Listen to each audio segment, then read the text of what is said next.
आदरणीय सुरेंद्र शर्मा जी को, कुंवर बेचैन जी को चरणों में नमन करता हूँ और आप सबका आशीर्वाद चाहते हुए सीधा कविता पर उतरता हूँ। अभी दो चमचों ने अपने किस्से सुनाए आपके सामने, लेकिन वो आपने तो तालियां बजाई, वो भी प्रसन्न हो गए, लेकिन उन अफसरों का क्या हाल होगा जिनके बारे में ये कविताएं पढ़ी। मेरी पूरी सहानुभूति और संवेदना उनके साथ है। मित्रों, एक कंजूस आदमी ज्यादा से ज्यादा कंजूस कितना हो सकता है, उस पर एक टुकड़ा देखिए। कंजूस महान मुंजी राम, कंजूस महान मुंजी राम सूखी रोटी पर नमक बुरकाता और चबा चबा कर खाने की बजाय चाट चाट कर खाता। इस चटास में रोटी थोड़ा घिस जाती पर अगली बार के लिए साबुत बच जाती। हफ्ते में एक दिन होती स्वीट डिश, हफ्ते में एक दिन होती स्वीट डिश। स्वीट डिश यानी गुड़ की डली, घंटों मुंह में रहती पर कभी नहीं घुली, ना ही घुलने का डर। ऊपर चढ़ा रखा था प्लास्टिक कवर। सब लोग तालियां नहीं बजा रहे हैं।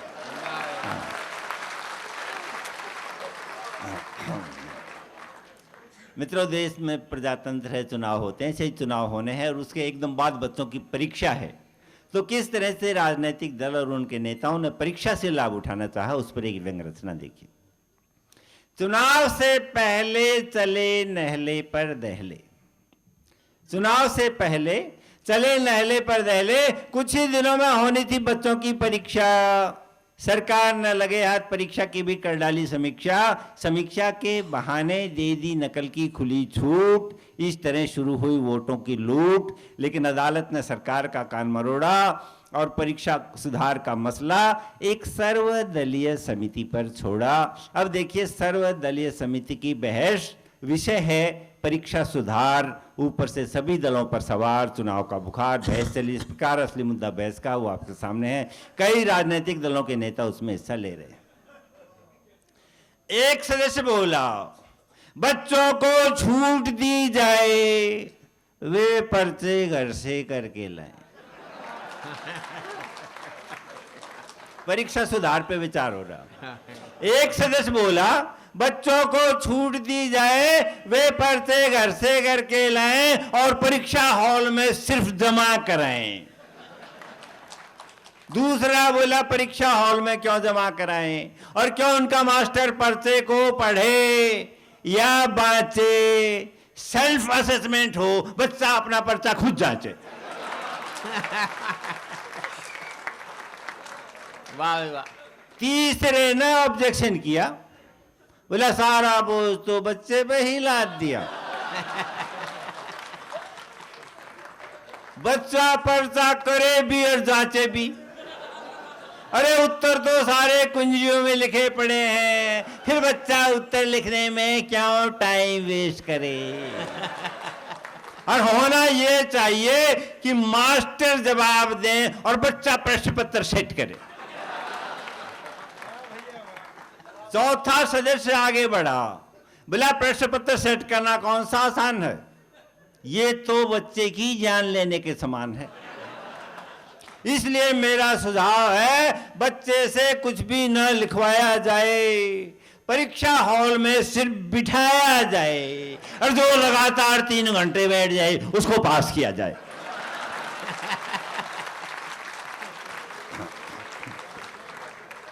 ये सुनकर 5वां सदस्य आग बबूला हो गया। बोला जो बच्चे को लगातार 3 घंटे बिठाए उसका नाश हो जाए और बच्चे को बिना बिठाए ही पास किया जाए। और जहां तक नंबरों का सवाल है, वे लॉटरी डालकर तय किए जाए। अंत में आई अध्यक्ष जी की बारी। उन्होंने शिक्षा पर ही कर दी बमबारी। बोले जब तक रहेगी ये शिक्षा तब तक चलेगी ये बीमारी यानी परीक्षा। इसलिए शिक्षा पर लगे प्रतिबंध, स्कूल और कॉलेज किए जाए बंद, और बच्चे को जन्म पर ही गिफ्ट के रूप में ग्रेजुएशन की डिग्री दे दी जाए। ओम नमः शिवाय, ओम नमः शिवाय, ओम नमः शिवाय। वाह भाई वाह। ये बसंत उत्सव भी साथ में होली के साथ मना रहे हैं आप।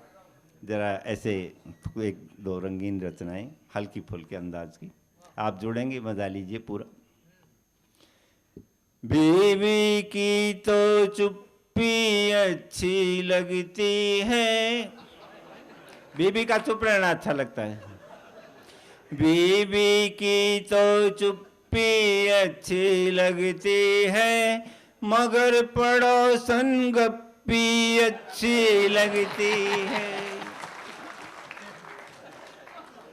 बीवी की तो चुप्पी अच्छी लगती है, मगर पड़ोसन गप्पी अच्छी लगती है। छत पर दूर खड़ी हुई माशूका की, छत पर दूर खड़ी हुई माशूका की, नखरीली कुट्टी भी अच्छी लगती है। बीवी की तो चुप्पी अच्छी लगती है, मगर पड़ोसन गप्पी अच्छी लगती है। वो चिकनी चुलबुली और चितचोरनी, वो चिकनी चुलबुली और चितचोरनी, उसकी लारा लप्पी अच्छी लगती है। बीवी की तो चुप्पी अच्छी लगती है, मगर पड़ोसन गप्पी अच्छी लगती है। उसके हाथों से पीने की बात अलग, उसके हाथों से पीने की बात अलग, वरना मुझको कड़वी घुट्टी लगती है।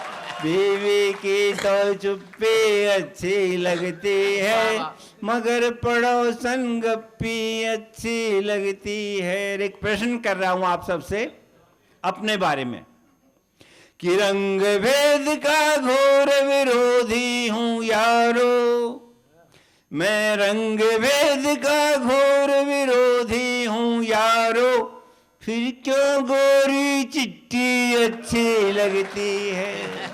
तालियां इस पर कमजोर तालियां। रंग भेद का घोर विरोधी हूं यारो, फिर क्यों गोरी चिट्टी अच्छी लगती है। बीवी की तो चुप्पी अच्छी लगती है, मगर पड़ोसन गप्पी अच्छी लगती है। अगली दो पंक्तियां इस कविता की प्राण पंक्तियां हैं और आपकी तालियों में दम देखता हूं। बीवी की तो चुप्पी अच्छी लगती है, मगर पड़ोसन गप्पी अच्छी लगती है। जिस बच्चे की मम्मी खूबसूरत हो,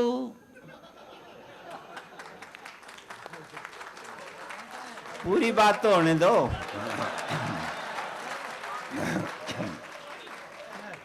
जिस बच्चे की मम्मी खूबसूरत हो, जिस बच्चे की मम्मी खूबसूरत हो, उस बच्चे की पप्पी अच्छी लगती है।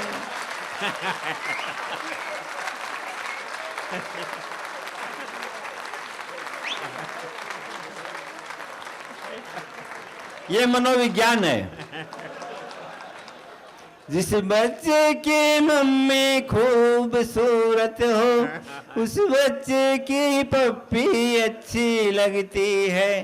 बीवी की तो चुप्पी अच्छी लगती है, मगर पड़ोसन गप्पी अच्छी लगती है। अंतिम दो पंक्तियां इस सफेद दाढ़ी ने मुझसे लिखवाई कि दुनिया भर की धूल फाक कर देख चुका, दुनिया भर की धूल फाक कर देख चुका, अब आंगन की मिट्टी अच्छी लगती है।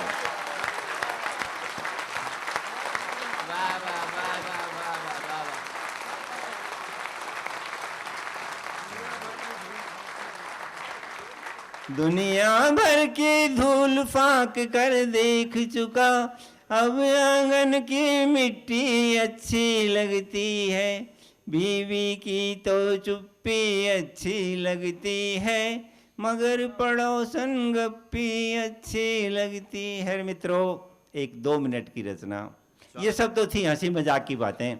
अब 2 मिनट की एक अच्छी रचना, सच्ची रचना, साहित्यिक रचना आपको दे रहा हूँ। मेरा पूरा विश्वास है ये रचना आपके कानों के माध्यम से आपके हृदय तक जाएगी, उसे छुएगी, संवेदनशील बनाएगी। पूरे मनोयोग से इस रचना को सुनिए। 2 मिनट की रचना।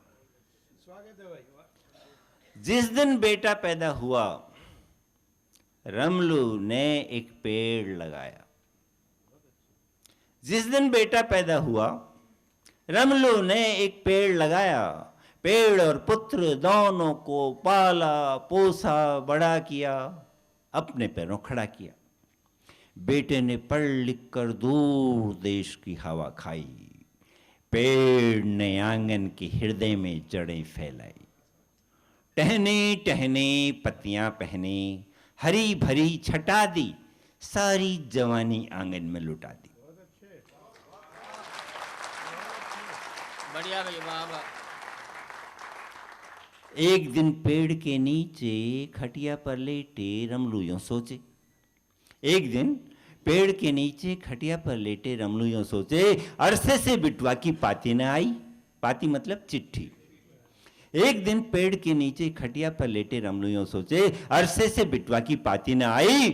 पेड़ ने तभी एक पत्ती गिराई। हाय हाय, वाह वाह वाह वाह वाह वाह।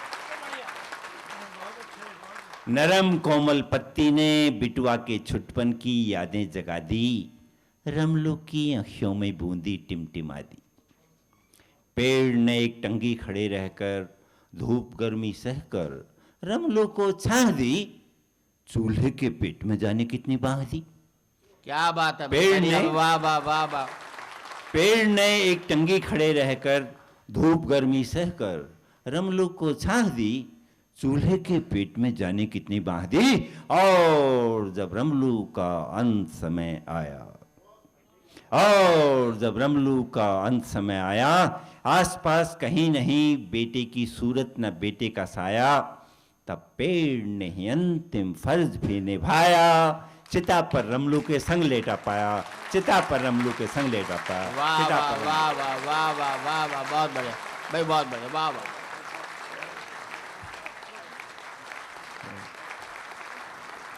बहुत अच्छी कविता के लिए। और अब मैं भाई, जिन्होंने हमें बुलाया, भाई नीरज त्यागी को आमंत्रण दे रहा हूं कि वो अपनी कविता आपके सामने रखें। आप उनका स्वागत करें। भाई नीरज त्यागी। बड़े सौभाग्य की बात है कि आज माननीय पद्मश्री सुरेंद्र शर्मा जी और प्रसिद्ध गीतकार हिंदुस्तान के डॉक्टर कुंवर बेचैन जी, श्री राजेंद्र राजा जी, अशोक शर्मा जी, श्री सुनहरी लाल वर्मा जी, बागी चाचा और महेंद्र शर्मा जी, जो कि दैनिक हिंदुस्तान में भी रहे हैं, काम किया है, और अशोक शर्मा जी यहाँ, उनके सानिध्य में मुझे यहाँ पर कविता पाठ का एक मौका मिल रहा है। इतना बढ़िया कवि सम्मेलन बिल्कुल समा बन गया है होली का, और बहुत ही मजा आ रहा है कवि सम्मेलन में। जो लोग यहाँ पर नहीं हैं वो जरूर मिस कर रहे होंगे, किसी वजह से, मीटिंग की वजह से फंसे हुए हैं, नहीं आ पा रहे क्योंकि वर्किंग डे है। लेकिन इतना बढ़िया कवि सम्मेलन हमने कभी सोचा भी नहीं था कि इतना समा बंधेगा यहाँ पे। तो होली का मौका है, कुछ हास्य रस है, कुछ रोमांस है। मैं दोनों ही रंग में थोड़ा रंगना चाहूंगा, तो इसके लिए परमिशन चाहूंगा। स्वागत भाई। आजकल नेताओं ने बड़ी सिरदर्दी की हुई है। पहले के जो नेता थे हमारे, जैसे महात्मा गांधी, लाल बहादुर शास्त्री, वो अब तो जो विजनरी होते थे वो ढूंढे भी नहीं मिलते। लेकिन आजकल नेता हैं और वो, उनके बिना काम भी नहीं चलता। एक मैं छोटी सी बात कहना चाहता हूं। एक बड़ी उम्र के नेता ने, उनके एक परिचित ने पूछा, वो बड़ी उम्र में विवाह कर रहे थे, तो उनके परिचित ने पूछा, भाई आप इतनी लेट शादी क्यों कर रहे हो? नेताजी ने बड़ी गंभीरता से कहा, ये मेरा मध्यावधि चुनाव है।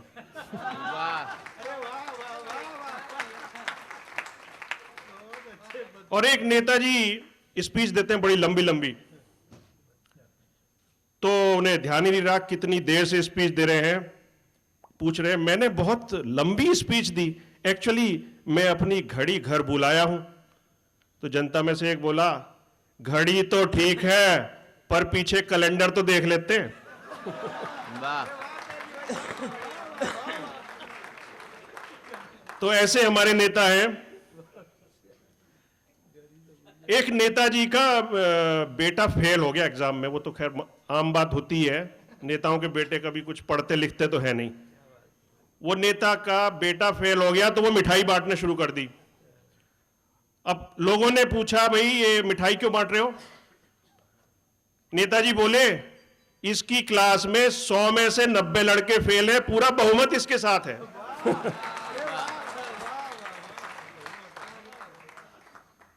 तो ऐसे हमारे नेता हैं, उन पे मैंने कुछ पंक्तियां लिखी हैं, वो मैं अब शुरू करता हूं।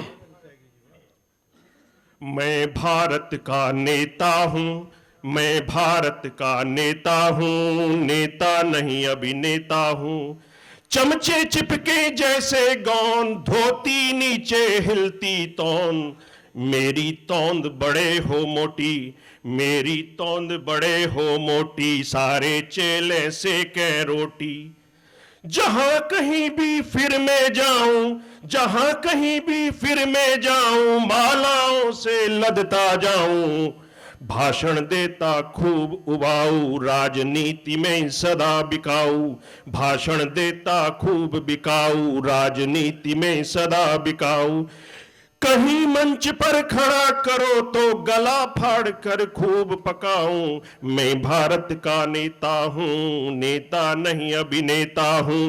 चमचे चिपके जैसे गौन, धोती नीचे हिलती तौन। और नाक नुकीली हो या चपटी, नाक नुकीली हो या चपटी, कोई फर्क नहीं मैं कपटी। श्वेत झकाझक बगुले जैसा, रंग बदलता गिरगिट जैसा। श्वेत झकाझक बगुले जैसा, रंग बदलता गिरगिट जैसा। मैं भारत का नेता हूं, नेता नहीं अभिनेता हूं। मैं भारत की दलदल हूं और दलें बदलता छल बल हूं। रातों रात पार्टियां बदलूं, एक तोड़ कर नई बना लूं। रातों रात पार्टियां बदलूं, एक तोड़ कर नई बना लूं। ऐसी भारत की गरिमा हूं, गरिमा नहीं करिश्मा हूं। और ऐसी भारत की गरिमा हूं, गरिमा नहीं करिश्मा हूं। प्रजातंत्र की नींव हूं मैं, गालियों से पोषित जीव हूं मैं भारत का नेता हूं, नेता नहीं अभिनेता हूं।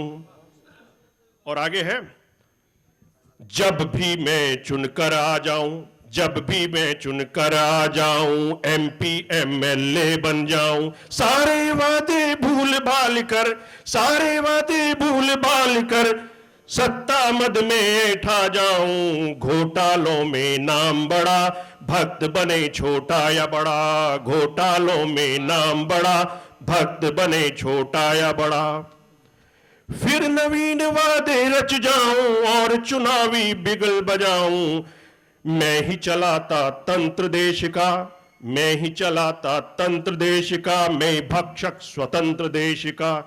स्वच्छंद आचरण करता हूं, नए कानून बनाता हूं। स्वच्छंद आचरण करता हूं, नए कानून बनाता हूं। आगे है, और जो नर मेरे आसपास हैं, जो नर मेरे आसपास है, पूर्ण निकम्मे खास खास हैं। मंत्री बन बदलूं सबका हाल, सारे निकम्मे माला माल। सारे निकम्मे माला माल, सारे निकम्मे माला माल। ऐसा हूं भारत का नेता, नई पीढ़ी का मैं ही प्रणेता, ऐसा हूं भारत का नेता, नई पीढ़ी का मैं ही प्रणेता। छोड़ योग्यता के सोपान, बन जा तू नेता महान, बन जा तू नेता महान, बन जा तू नेता महान, बन जा तू नेता महान। तो इस हास्य रस की कविता के बाद मुझे एक प्रसंग याद आ गया। मेरी जो एक फ्रेंड है, उसने, कुछ लोग तो तोते पालते हैं, उसने तोती पाली, तोती। बहुत अच्छे। अब तोती तो पाल ली, अब उन्हें कहीं घूमने जाना था, उसको कहीं कहां छोड़े। मेरे से पूछा कि, मैंने कहा हाँ मेरे पास 2 तोते हैं, उनके पास रख दो। उन्होंने कहा भैया तोतों के पास तो है, तोती है, ये मैं हम वहां तो नहीं रख सकते। मैंने कहा भैया बड़े धार्मिक तोते हैं, एक तोता तो कुरान की आयतें पढ़ता है और दूसरा गीता के श्लोक पढ़ता है, और नहीं तो सुन ले आके। और वो फ्रेंड आया, उसने देखा वाकई में एक तोता कुरान की आयतें पढ़ रहा था और दूसरा जो है गीता के श्लोक धड़ाधड़ धड़ाधड़। उसने कहा ठीक है, ये तोते तो बहुत ही धार्मिक है। तोती ठीक रही, तोती को उसने पिंजड़े में छोड़ दिया। अब जैसे ही पिंजड़े में तोती को छोड़ा, एक तोते ने कोहनी मारी दूसरे को, ओ भाई बंद कर, दुआ कबूल हो गई। वाह वाह, बहुत अच्छे, बहुत अच्छे।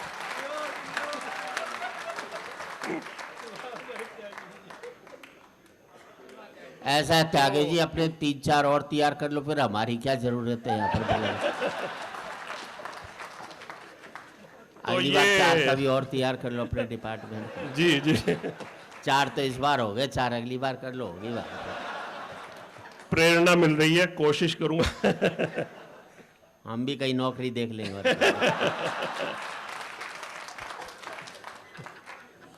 तो तोती पे तो नहीं, एक चेहरे देखने का शौक हुआ करता था काफी पहले मुझे, सुंदर सुंदर चेहरे।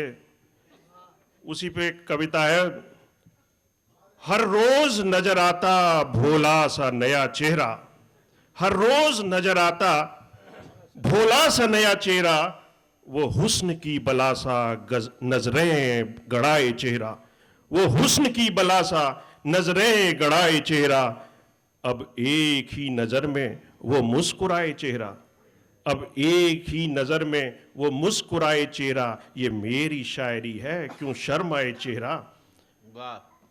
और पेश किया जो गुल को, पेश किया जो गुल को, गुलाबी हुआ वो चेहरा, पेश किया जो गुल को, गुलाबी हुआ वो चेहरा, दिन को कब और कैसे चुरा गया वो चेहरा, दिल को कब और कैसे चुरा गया वो चेहरा, चेहरे को खूब खोजा दिखता तुम्हारा चेहरा, हर चेहरे में छुपा सा जाना तुम्हारा चेहरा। बाजार में तो यूं भी चेहरे पे एक चेहरा, और ख्वाब की और प्याज की मानिंद अब परत परत चेहरा, और प्याज की मानिंद अब परत परत चेहरा, पर वो गुलाब चेहरा जाना तुम्हारा चेहरा, पर वो गुलाब चेहरा जाना तुम्हारा चेहरा, नजरें हटा ना पाऊं ये बेहिजाब चेहरा। लो अब आशियाने में भी लो पुत गया है चेहरा, अब आशियाने में भी लो पुत गया है चेहरा, बहुत हो चुका अब जाना हटा दे पहरा, अब ख्वाब आसमां के क्यों उदास चेहरा, अब तो उर्दू में लिखा है क्यों हुआ है सुर्ख चेहरा, तो उर्दू में लिखा है क्यों हुआ सुर्ख चेहरा। तो एक बार क्या हुआ जी, हमारे शर्मा जी एक दोस्त हैं, वो नाम में पूरा नहीं, उनकी पत्नी का अपहरण हो गया, और अपहरणकर्ता ने उनकी पत्नी की उंगली काट के बोला जी 50 लाख रुपए जो है दीजिए, तब आपकी पत्नी फिरौती के, तब पत्नी वापस करेंगे। तो शर्मा जी ने कहा ये उंगली तो तू किसी भी की काट के दे सकता है, मुंडी भेजी होती तो मुझे विश्वास भी होता। बहुत अच्छे बात। तो एक माननीय हमारे जो गीतकार हैं, चलिए ठीक है, मैं यहीं एंड करता हूं। ओके, लीजिए अब मैं प्रिय महेंद्र शर्मा को आमंत्रण दे रहा हूं, वो आए अपने। माँ शारदे को प्रणाम करता हूँ। मंचासन सभी अग्रज कवियों को विशेष प्रणाम और आपकी उपस्थिति को बार बार प्रणाम। त्यागी जी नहीं रहे मंच के ऊपर और माइक के ऊपर, लेकिन उन्होंने अच्छा होता 2-4 पन्नों का त्याग कर देते तो। लेकिन एक बार जोरदार तालियां उनके लिए दीजिएगा जिन्होंने बहुत मेहनत के बाद और ये साहस किया कविता सुनाने का। उन्होंने नेताओं पे सुनाया, मैं पूरा ही चरित्रहार उनका दिखा दूंगा, लेकिन वो प्यार की बात कर रहे थे। इस उम्र में प्यार की बात हम करें तो अच्छा है। और आदरणीय सुरेंद्र शर्मा जी भी हरियाणा के, मैं भी हरियाणा का हूं। अगर ये रंग नहीं आया तो सब बेकार हो जाएगा। मैं 2 पंक्तियां कहना चाहता हूं हरियाणा के प्यार की। वो लड़का कह रहा था कि तेरी जुदाई में नींद नहीं आती, चैन खोता है, दिल रोता है। और ये दिल की बात की थी त्यागी जी ने कि तेरी जुदाई में नींद नहीं आती, चैन खोता है, दिल रोता है। लड़की बोली डॉक्टर से चेक करा ले, डेंगू में ऐसा ही होता है।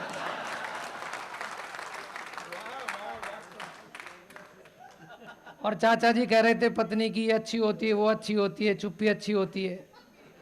बताओ ये हाल है इस उम्र में। मैं तो कहना चाहता हूं कि बच के चलना आजकल के बूढ़ों से, बच के चलना आजकल के बूढ़ों से। सुपारी फोड़ देते हैं मसूड़ों से।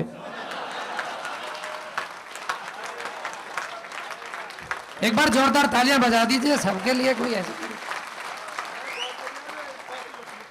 सीटी मारी क्या? मुझे मल्लिका सहरावत समझ रखा है क्या? हरियाणा का जरूर हूं पर ऐसा वैसा मत समझ लेना। पहले प्यार की बात कर दूं। फोटो खींचने वाले फोटो खींच लो भाई साहब। मेरा फोटो नहीं आएगा, एक्सरे आएगा। प्यार की बात करना चाहता हूं। 4 पंक्तियां निकाली मैंने साहब, गाने ऐसे ऐसे आए और 4 पंक्तियां तुरंत ने जो कही थी, मैं अपने अंदाज से बात करना चाहता हूं। भावनाएं चाचा की, शब्द मेरे और तालियां आपकी हो सकती है। 4 पंक्तियां कहना चाहता हूं कि कसम खुदा की यदि आज हम कुंवारे होते। हाँ, ये वही कह रहे हैं जो पिछला अतीत देख रहे हैं कि कसम खुदा की यदि आज हम कुंवारे होते, सूख कर इस कदर न यूं छुआरे होते और चटा देते च्यवनप्राश यदि अपनी उल्फत का। डार्लिंग झंडू बाम हम तुम्हारे होते। वाह, गानों से निकाला साहब। आओ भाई साहब आ जाओ। किसे ढूंढ रहे हो? वो नहीं आई। भविष्य में सोचना भी मत, बस वर्तमान में ही कल्पना करके जियो। फिर 4 पंक्तियां कहना चाहता हूं इस उम्र में जब आदमी हिम्मत करता है प्यार करने की, कि गैस सी बनने लगती है मुलाकात के बाद। बजा दो एक बार अगर सच्ची बात लगे तो, ऐसे थोड़ी। अच्छा डॉक्टर साहब कौरबेचैन भी हंस रहे हैं। अच्छा वो कह रहे थे 2 तोते पाले, मुझे अब पता लगा ये 2 तोते यही थे। अब तोती नहीं बुलाई। बड़े मस्त हैं, इनके आशीर्वाद से हम चलते रहते हैं। वो फिर 4 पंक्तियां कहना चाहता हूं कि गैस सी बनने लगती है मुलाकात के बाद, बीपी हाई होता है तेरी हर बात के बाद, और तेरी गलियों में ना रखेंगे कदम भूले से, बहुत कीचड़ हो जाती है सनम बरसात के बाद। ऐसा रिस्क कौन पाले? इससे बढ़िया तो तोते ही पाले। फिर 4 पंक्तियां कहना चाहता हूं अपने ऊपर व्यंग करता हुआ कि दिल के अरमा आंसुओं में बह गए, दिल के अरमा आंसुओं में बह गए। हम गली में थे, गली में रह गए, अपनी तो किस्मत ही खराब थी। लाइट चली गई, जो बात उससे कहनी थी उसकी मम्मी से कह गए। बहुत अच्छे भैया। दर्द मेरा और तालियां आप बजा रहे हो। ये प्यार अजब चीज है साहब, बड़ा कमाल का है साहब। लेकिन मैं इस विषय को छोड़ता हूं, बस 2-3 बातें बताना चाहता हूं, उसके बाद एक कविता रखूंगा। हरियाणा का रहने वाला हूं। लोग कहते हैं महेंद्र शर्मा है, सुरेंद्र शर्मा हरियाणा के आदमी है। भैया आदमी तो अपनी घरवाली के ही है, लेकिन शब्दों का मामला है। मैं अंतर बताना चाहता हूं। वो गाड़ी का डब्बे में 2 आदमी बैठे हुए थे, एक हरियाणवी था, दूसरा बंगाली था। हरियाणवी ने बंगाली से पूछ लिया, बोला भाई साहब आपका नाम क्या है? बंगाली बोला काल का प्रसाद बासा। बंगाली ने हरियाणवी से पूछ लिया बोला आपका नाम क्या है? हरियाणवी बोला आज का प्रसाद ताजा। अगले की समझ में नहीं आई। ऐसे ही हरियाणवी ने होटल खोल लिया, एक यूपी का पहुंच गया, बोला भाई साहब गरम गरम क्या है? वो बोला तवा है। खाएगा ले जाएगा।